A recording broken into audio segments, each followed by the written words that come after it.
Link TV, connecting you to the world. Link TV is viewer supported. Watch more at linktv.org. Link TV presents Mosaic World News from the Middle East. Here are today's top stories. A new Israeli transfer policy threatens Palestinians. Sudan extends election period. And Obama seeks nuclear safeguards and presses defiant Iran. Mosaic World News from the Middle East begins now.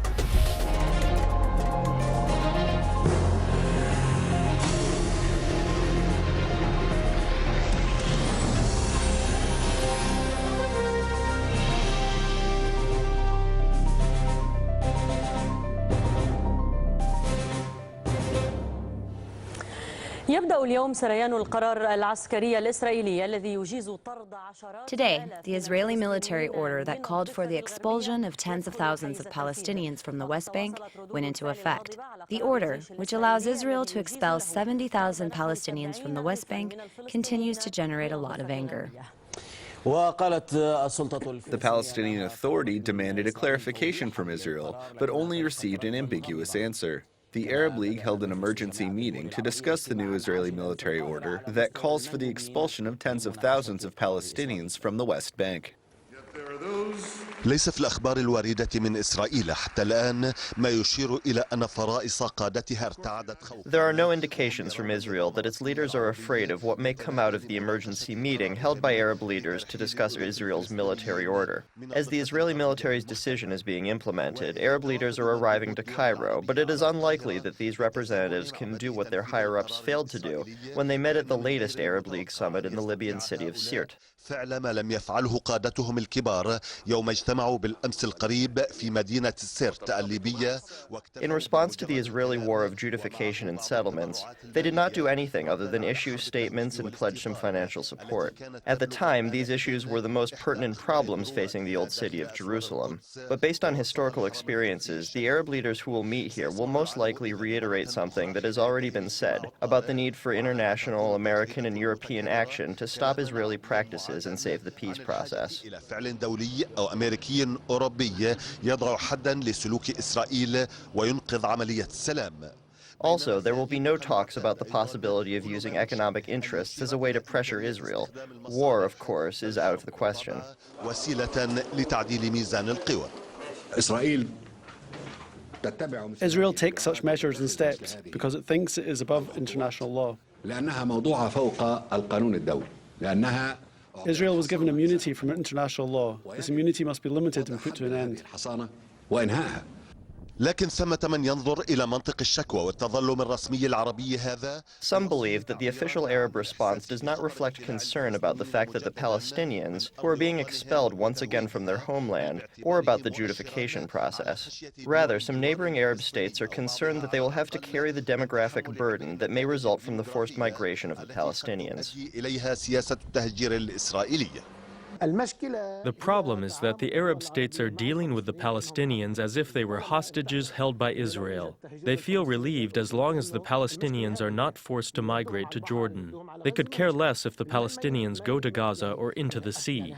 This is an unprecedented regional situation. أما الترجمة الفعلية لهذا الوضع فربما لن يطول الوقت حتى تخط القوة العسكرية الإسرائيلية سطورها واضحة على شكل تهجير. Disregarding international law and the prospects of the peace process, which has been abundantly discussed, it will not take the Israeli military forces very long to implement this order and force the migration of tens of thousands of Palestinians to Arab and non-Arab states. في بلدان الدياسبورا الجديدة القديمة بلا كلل.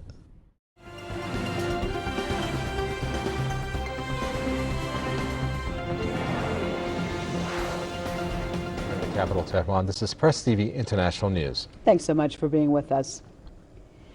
The 22-member Arab League has called on the Palestinians to resist against Israeli military orders for their mass deportations from the occupied West Bank. Now, the Pan-Arab organization pledged, quote, its full support for Palestinians in the occupied territories. The statement comes after Israeli media reported that Palestinians living in the West Bank without official ID cards issued by Israel could be expelled. Meanwhile, Palestinian caretaker prime minister has condemned the Israeli threat. Salam Fayyad says the Israeli military's order seeking to deport thousands of Palestinians lacking proper identification is illegal under the international law. Fayyad says Tel Aviv must reverse this decision, but the Israeli military insists that the new orders merely formalize the existing procedure. The Spanish Supreme Court has confirmed a decision to shelve a judicial investigation into an Israeli bombing on Gaza back in the year 2002. The Supreme Court has rejected appeals lodged by two Arab solidarity associations. It says documents supplied by Israel proved that the case was investigated. The 2002 Israeli bombing killed then Hamas leader Salah Shihad, as well as 14 civilians, including several children. It also left hundreds wounded. Spain's National Court earlier argued that the disproportionate Gaza attack could constitute a crime against humanity.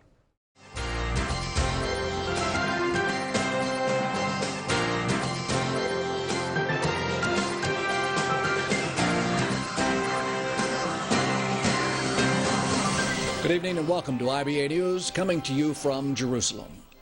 Israel marked Holocaust Martyrs and Heroes Remembrance Day with 2 minutes of silence, the reading of names of victims, and speeches by politicians reminding everyone not to forget what happened then in the face of what Jews are being threatened with today. We'll get more in this report. With the sounding of the siren at 10 o'clock this morning, all Israel came to a halt for 2 minutes in commemoration of Holocaust Martyrs and Heroes Remembrance Day. Israelis stood silently at attention wherever they were when the siren blasted, stopping traffic in its tracks.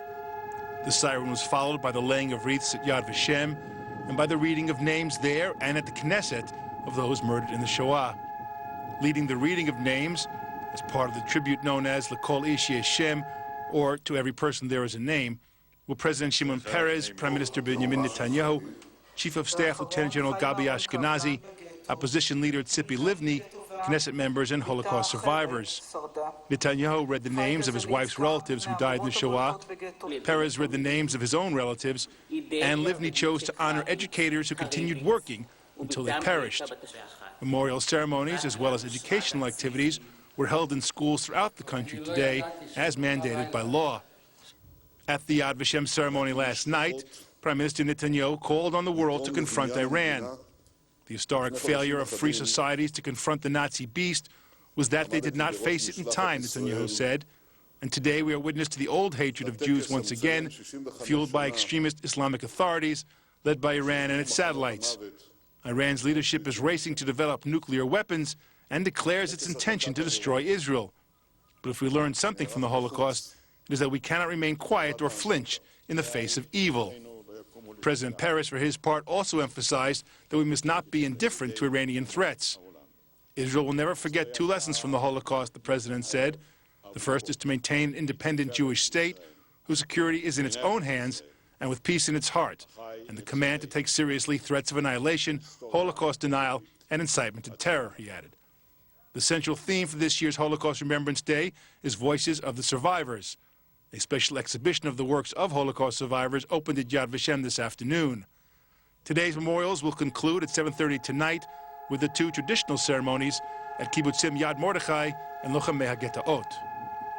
Eli Wogelanter, IBA News. More than 10,000 Jewish students and other Jews and non-Jews from around the world took part today in the March of the Living between the death camps of Auschwitz and Birkenau. Jewish Agency Chairman Natan Sharansky and Tel Aviv Chief Rabbi Israel Meir Lau led the procession. A short time ago, IBA's Steve Leibowitz asked the March spokesman, Eli Bennett, if any changes were brought about in this year's March due to the plane crash tragedy that took the lives of the Polish president and other leaders of Poland. I think you can't be in Poland right now and not feel the atmosphere and the mood and what everyone is going through in this country. The march actually began with a few words from the Israeli ambassador to Poland, the Israeli embassy to Poland, the ambassador here, and he spoke about how the Polish president was such a good friend of the Jewish people and the state of Israel.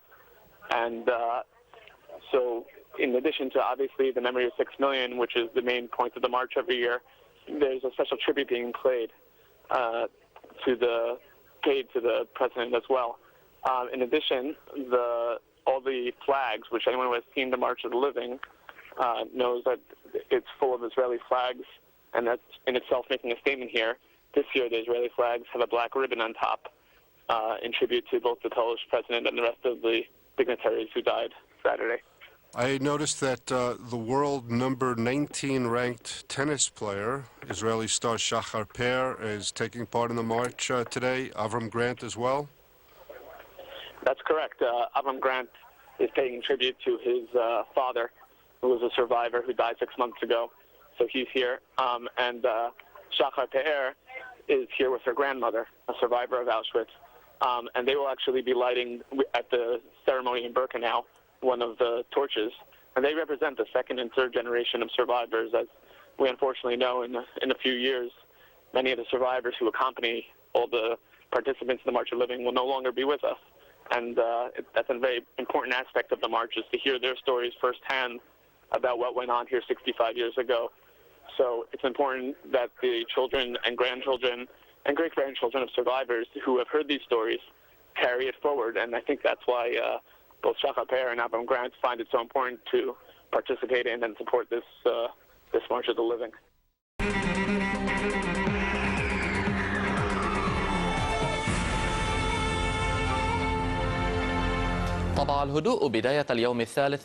Following the National Election Commission's decision to extend the election process by 2 additional days due to technical problems, the third day of Sudan's general elections appears to be calm. The decision to extend the voting period, which was supposed to end today, will be implemented throughout Sudan. Yesterday, opposition parties participating in the elections called for canceling the decision.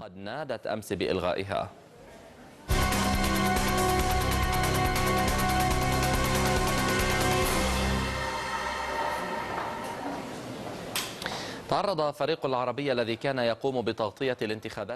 Al-Arabiya team covering the Sudanese elections was assaulted by security members in Khartoum. They were editing a series of news reports and programs about the Sudanese electoral process.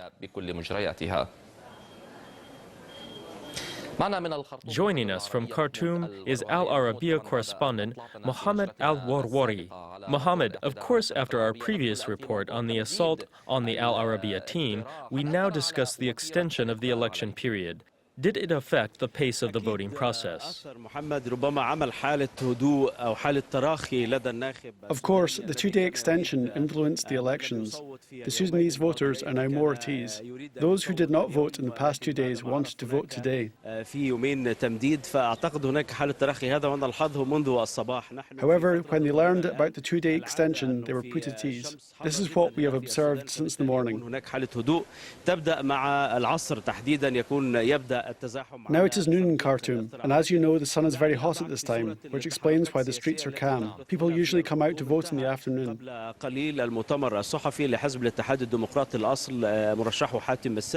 Let me talk about the latest political developments in Khartoum. A short time ago, the press conference held by the Democratic Unionist Party, the DUP, which nominated Hatim al-Sir for the presidency, ended. The party submitted a statement to the Election Commission. It included the election violations that they observed in their areas. The Election Commission said that it will respond in a written statement. This political development came after the Ummah and Communist parties announced their position on the elections. Yesterday, Yasir Amran and Mubarak al-Fadl also held a press conference.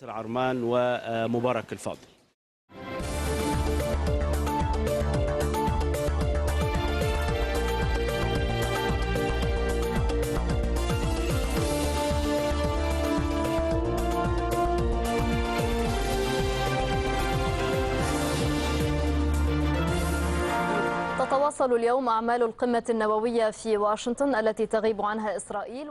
The Nuclear Security Summit begins its second day in Washington. Around 50 presidents of countries and governments are attending, while Israel is absent from the summit. The attendants are scheduled to discuss tangible measures to protect uranium and plutonium reserves in order to prevent them from falling into the hands of organizations like Al-Qaeda. The worldwide stock of enriched uranium is estimated to be 1,600 tons, and the stock of plutonium to be 500 500 tons. These two are the major materials for building a nuclear bomb. French President Nicolas Sarkozy reiterated that he will not give up his country's nuclear weapons until he is certain that the world is stable and secure. Ukraine showed its support for the summit and its host, U.S. President Obama, by announcing that it will get rid of its highly enriched uranium by 2012. Amir Baroudi reports from Washington. Even before the first nuclear security summit officially opened in Washington, Ukraine took the first step in the journey towards nuclear safety. Today, Ukraine announced a landmark decision to get rid of all of its stockpile of highly enriched uranium by the time of the next nuclear security summit in 2012. Ukraine tends to remove a substantial part of its stocks this year. Ukraine will convert its civil nuclear research facilities to operate with low-enriched uranium fuel. This symbolic step was praised and welcomed on both the political and academic levels and was considered to be the first step towards securing nuclear materials. I think a number of steps were taken in the former Soviet Union countries in the last 20 years. I look forward to the discussions in the summit, during which a larger number of countries can confirm that these materials are reserved in a secure manner. These steps will increase the pressure on the countries that refuse to serve that purpose.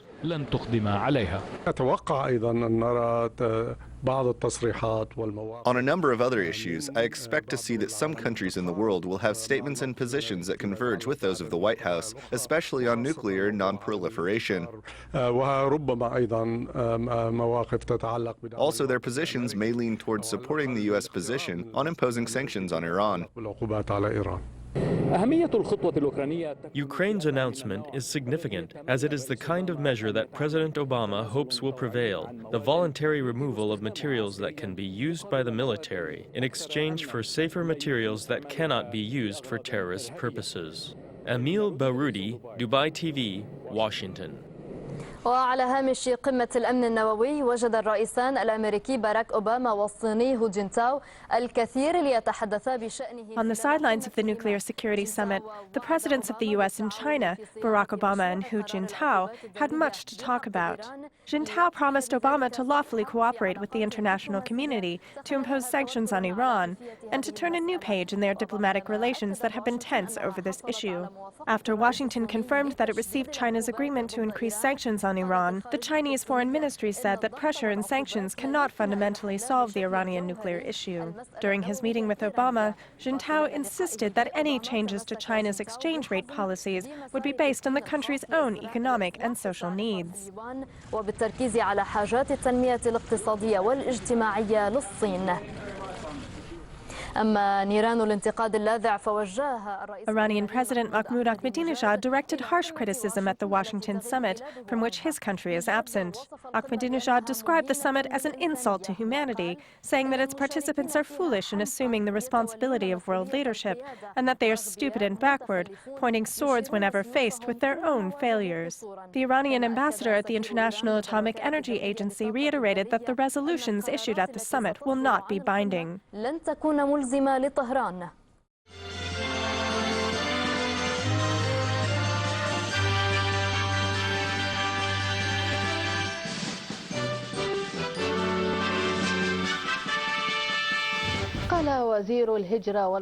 Iraqi Minister of Displacement and Migration Abd Samad Rahman Sultan said that his ministry is exerting diligent effort to resolve the cases of nearly 1,000 Iraqi prisoners held captive in Saudi Arabia. Sultan further said that the negotiations with Saudi Arabia will continue until a solution is reached.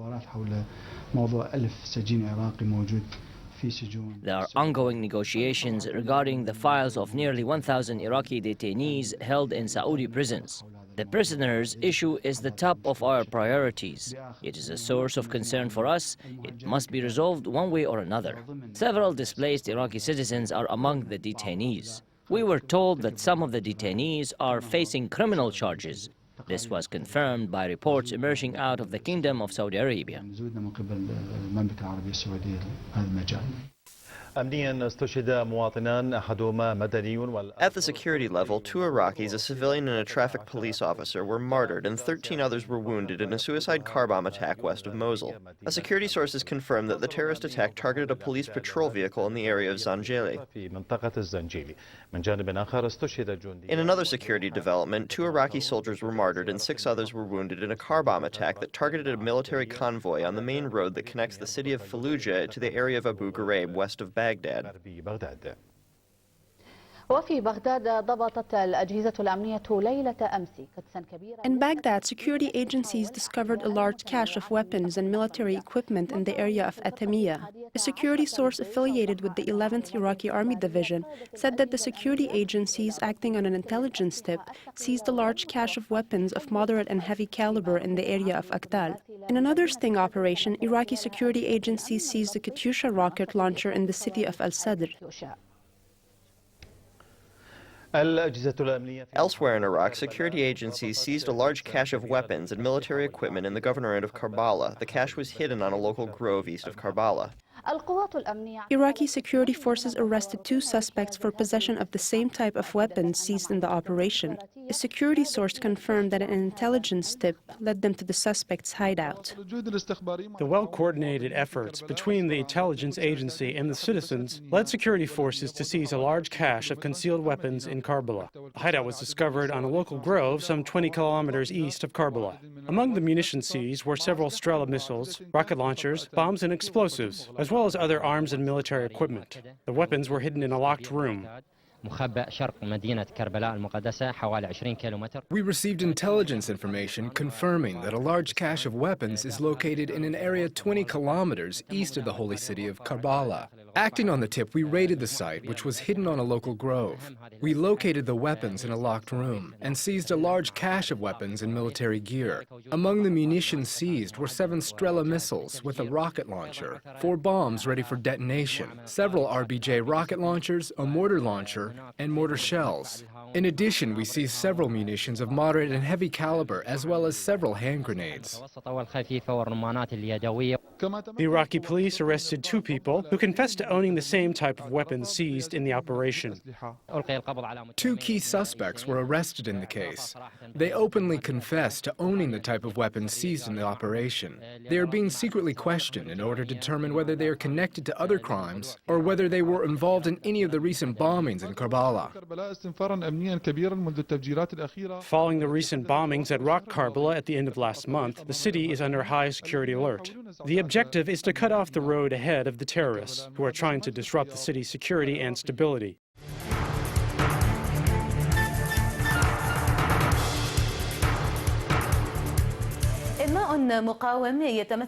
Along the barbed wire near the occupied Palestinian territory, the spirit of resistance is reflected in the development of tourist venues.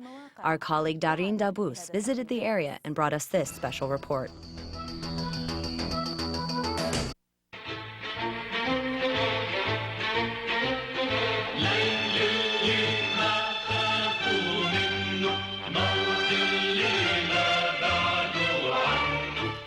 من كفركلا البلدة المحاذية للشريط الشائك الفاصل بين لبنان وفلسطين المحتلة.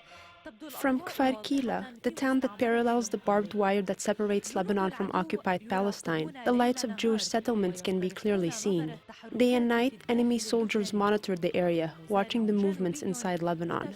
A southern farmer is tenaciously working on his land, ignoring the presence of the soldiers. These tourist venues provide entertainment facilities, playgrounds for children, and cater dinner parties and hold other events. Anywhere else, all of these activities would be completely normal.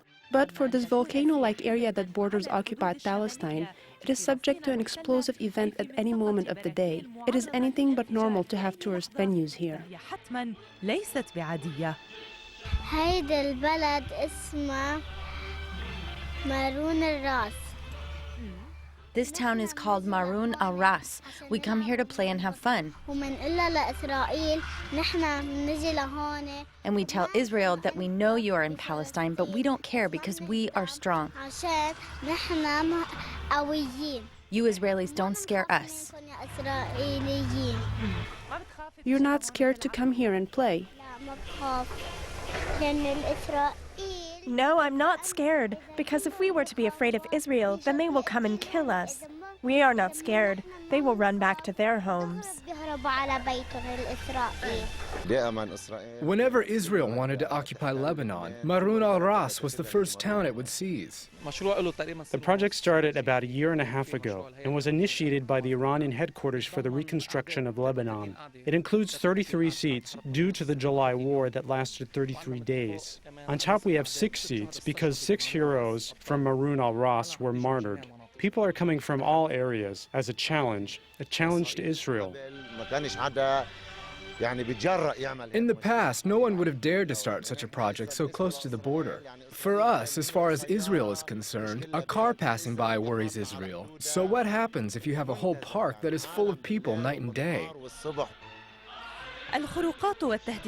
Southerners are challenging Israeli violations and threats by building tourist venues, even though they are modest, just like this one in Kfar Kila. We were encouraged to open a restaurant in such a sensitive area because, first off, it is a challenge to the Israeli army that wants us to leave this area.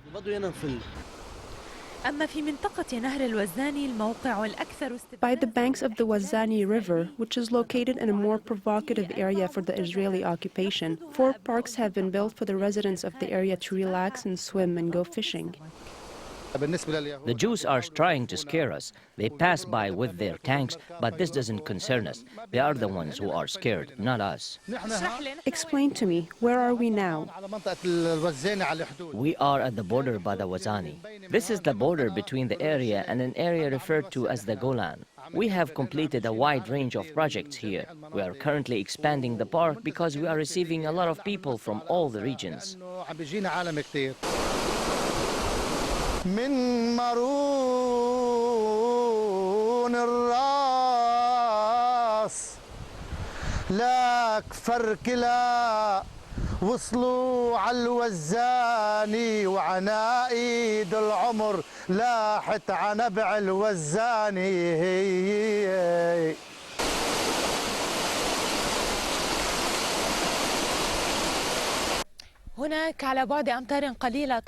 Over there, several meters away, are the settlements of Avivim, Yurin, Kfar Burun, and Karb Benzima. And here, projects and venues face and challenge the enemy every day, ignoring its existence, its threats, and its oppression. From the border town of Marun al-Ras, Darin Dabbous, New TV.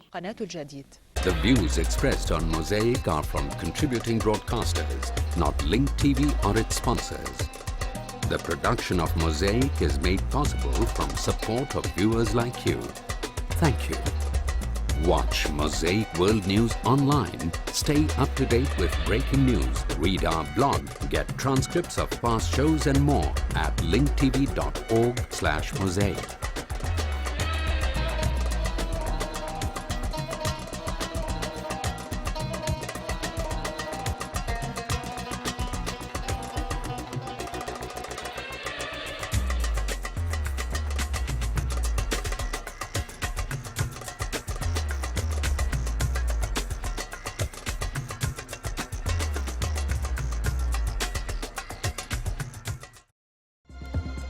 This program is brought to you by Link TV for educational and non-commercial use only.